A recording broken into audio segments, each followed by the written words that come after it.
Morning, ma'am. Good morning, classmates. I'm Mary Jane Austria.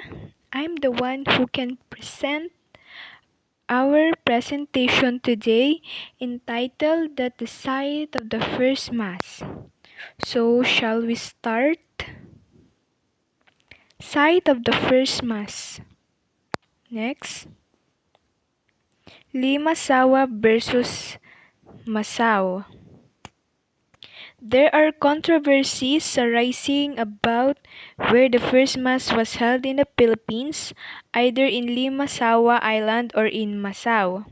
The first Catholic Mass in the Philippines was on Easter Sunday on March 31, 1521, which was officiated by Father Pedro de Valderrama in the shore of town islet of Roman Catholicism in the Philippines. There are some cite that Mazawa is the place where the first Mass was held in the Philippines. Mazawa, also known as Masao, according to some historians, there was a flourishing kingdom and Spanish explorers arrived in some 400 years. Unlike Limasawa, Masao is not an island and Masawa is just a barangay. Mazawa in Botoan as the true site. The memoirs of Antonio Pigafetta, who chronicled the expedition of Ferdinand Magellan, as the only credible primary source that yields the best evidence of celebration of the first Christian Mass on Philippine soil. So that, as what I've said, Limasawa is an island, while Masao is just a barangay in Mazawa, Butuan City as the true site. So next, according to Thomas Badi, Gomez said that Pigafetta had not written and never that the Easter Mass in Limasawa was the first, neither did any of the survivors of Magellan's expedition. Also, he considered that the first Mass is Limasawa is just mere opinion and not a fact. So the second one, Limasawa or Masao, because there is no such evidences about Limasawa and Masao. There is no real translation on Pigafetta record. Homohon is the place where the first Mass was held in the Philippines. So that Homohon Island is an island in the province of Eastern Samar. Next, Cry of Rebellion. The first one, momentous events swept the Spanish colonies in the late 19th century, including the Philippines. The second one, journalists of the time referred to the phrase El Grito de Rebelión or Cry of Rebellion to mark the start of these revolutionary events, identifying the places where it happened. The third one, in the Philippines, this happened in August 1896,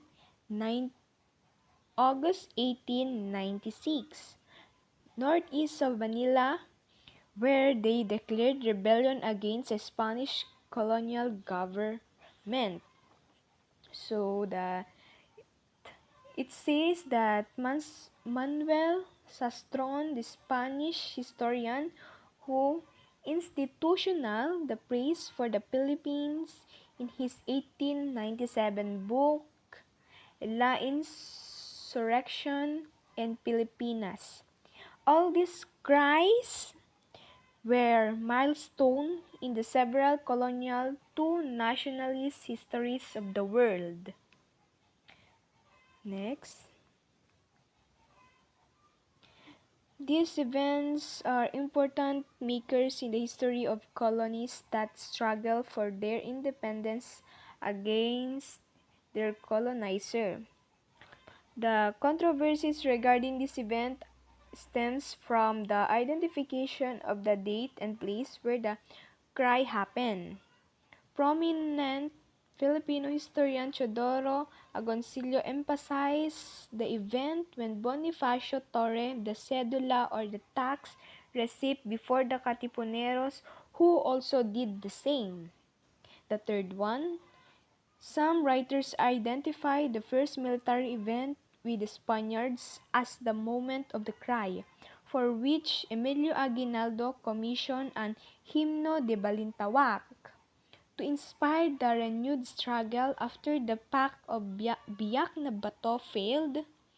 It says that the cry defined as the turning point when the Filipinos finally refused Spanish colonial dominion over the Philippine Islands. With tears in their eyes, the people as one man pulled out their cedulas and tore them into pieces.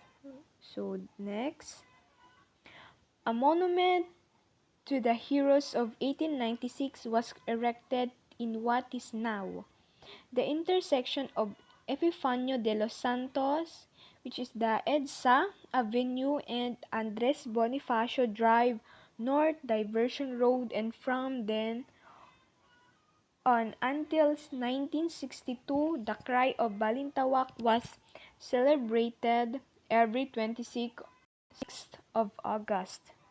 The site of the monument was chosen for unknown reasons.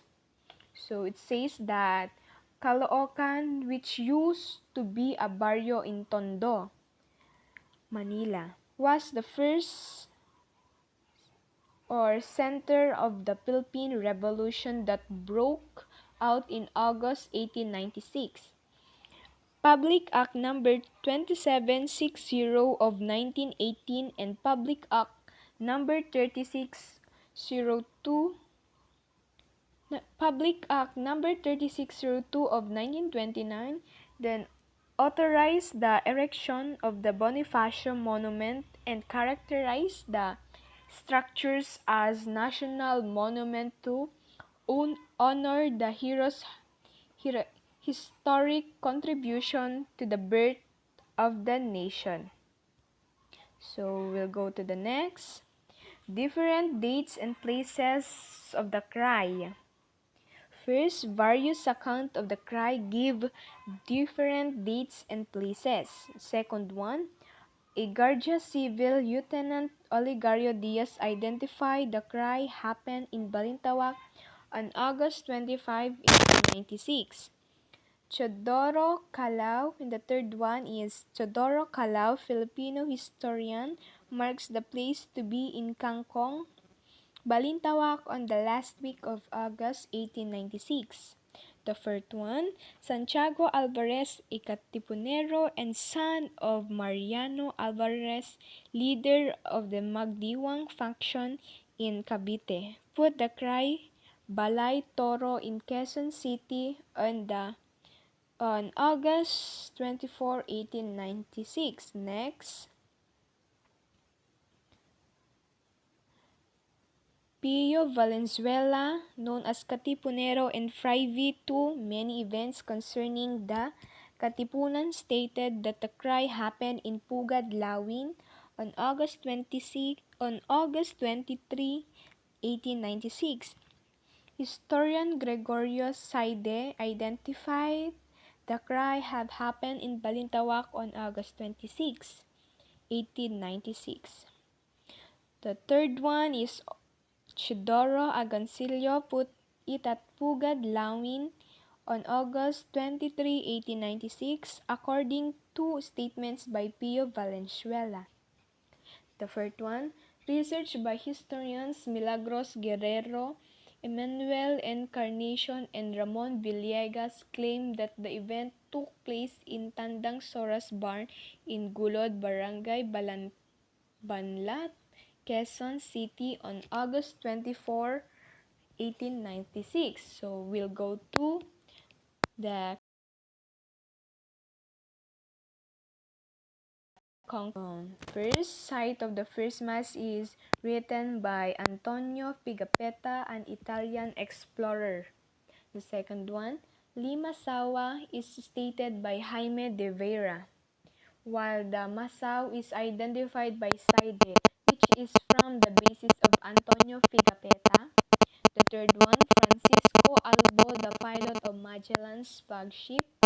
The fourth one is, it is officiated by Father Pedro Valderrama on March 31, 1521.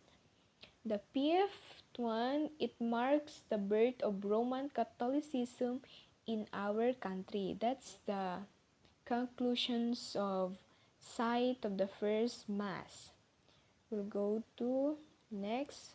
My members, yours truly, Winsome Rain Batad, Rosebel J. Baroga, Mark Baliscaw Sagid, Tisha Agpuldo, Lorraine Yamina Balanay, Byron Kabuntukan, Elmer Cariaga, Aaron Bal Baracao.